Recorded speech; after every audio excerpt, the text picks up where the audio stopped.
सभी भैया बहनों को सुप्रभात। आज जो आपका अगला टॉपिक है व्याकरण का 12वीं का, वह है अलंकार। इससे पहले जो अगला टॉपिक ख़त्म हुआ था वो थी शब्द शक्ति। तो अलंकार होता क्या है?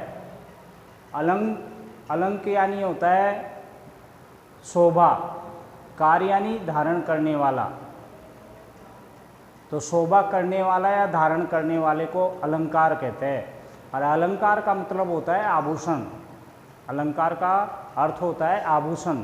जिस प्रकार एक स्त्री अपने आभूषणों से सौंदर्य प्राप्त करती है, उसी प्रकार हिंदी के अंदर काव्य सौंदर्यता के लिए अलंकारों का होना अति आवश्यक होता है, क्योंकि अलंकारों से शब्दों की सुंदरता आती है। देखिए, इसकी परिभाषा है, काव्य में निहित भावों को उत्कृष्ट शब्दों एवं अर्थ में गूंथने या व्यक्त करने का जो सरस, सुंदर और चमत्कारी ढंग होता है उसे अलंकार कहते हैं। ये सौंदर्य बढ़ाता है, हिंदी में सौंदर्य बढ़ाता है। अब जैसे ये अनुस्वार लगा हुआ है ले के ऊपर, ये इसकी सौंदर्यता है।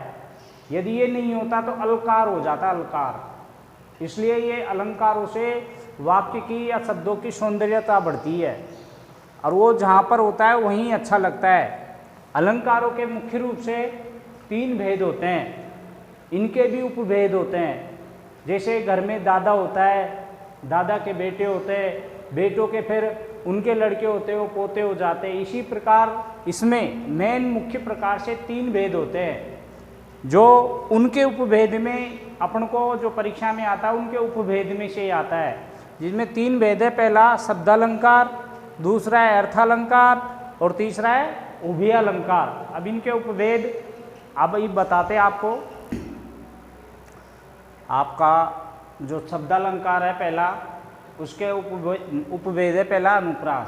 पहले तो अनुप्रास की परिभाषा समझिए और इसको याद करना है, क्योंकि परीक्षा में परिभाषा साथ में उदाहरण पूछते हैं या उनके भेद भी पूछ लेते हैं, वो सब आपको बता रहे हैं।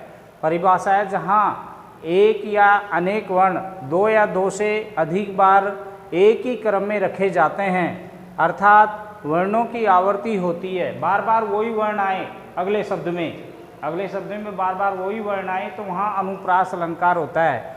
और इसके अलावा भले ही उनमें स्वरों की समानता न हो, स्वरों की ये नहीं कि समान ही मिले, आगे पीछे भी हो सकता है, वहाँ अनुप्रास अलंकार होता है।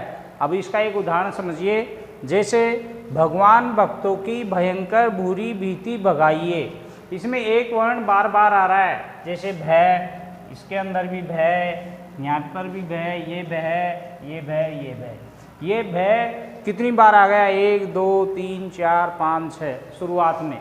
तो बार बार शब्दों की ये आवर्ती पुनरावर्ती हो रही है, इसलिए इसको अनुप्रास अलंकार कहते हैं।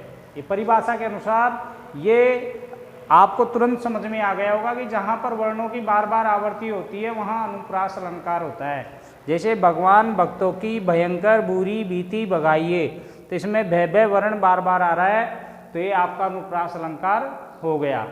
इसके अलावा इसके भी उपभेद हैं अनुप्रास के, जिसमें पहला है 4 उपभेद है इसके, जिसके अंदर है छेकानुप्रास। छेकानुप्रास में क्या है कि जहाँ कोई वर्ण 2 बार आए, अर्थात वर्ण की एक ही बार आवर्ती हो। वर्ण तो 2 बार आ रहा है, लेकिन उस वर्ण की एक ही बार आवर्ती होती हो। जैसे कानन कठिन, यहाँ पर ये खत्म हो गया, अल्प विराम है यानी आधा विश्राम। उसके बाद में देखो कै और कै एक बार हुआ ना, यहाँ पर इधर फिर अलग हो गया भय और भारी। तो ये एक बार जहाँ कोई वर्ण 2 बार आए, ये वर्ण 2 बार आ रहे, एक तो ये एक ये वाला कै, एक भय 2 बार आ रहे, और एक ही बार आवर्ती हो। उनकी एक बार कै और कै की एक बार आवर्ती हुई, अगले में दूसरा है वर्ण, बदल गया ना वर्ण। तो यहाँ पर कै और यहाँ पर भय, ये अलग अलग वर्ण आ रहे हैं, तो ये क्या हो गया? छेकानुप्रास। ये नहीं है कि यहाँ पर ये छेका हो गया इसके बीच में, तो छेकानुप्रास है। उसके अनुसार आपको नहीं करना है। दूसरा अभी आगे करवा रहे हैं आपको इसके भेद में। जो दूसरा इसका उपभेद है वृत्यानुप्रास।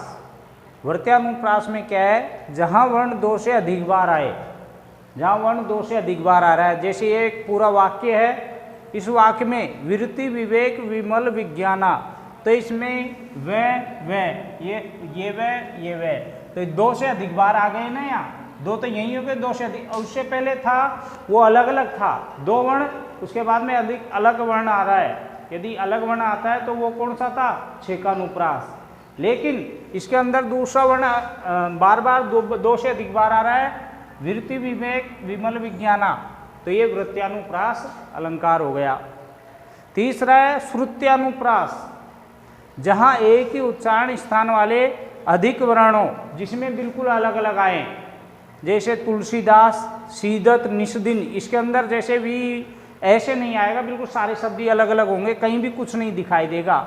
जैसे सीदत, निषदिन, ये सारे अलग अलग आपको दिखाई देंगे, तो ये होगा श्रुत्यानुप्रास।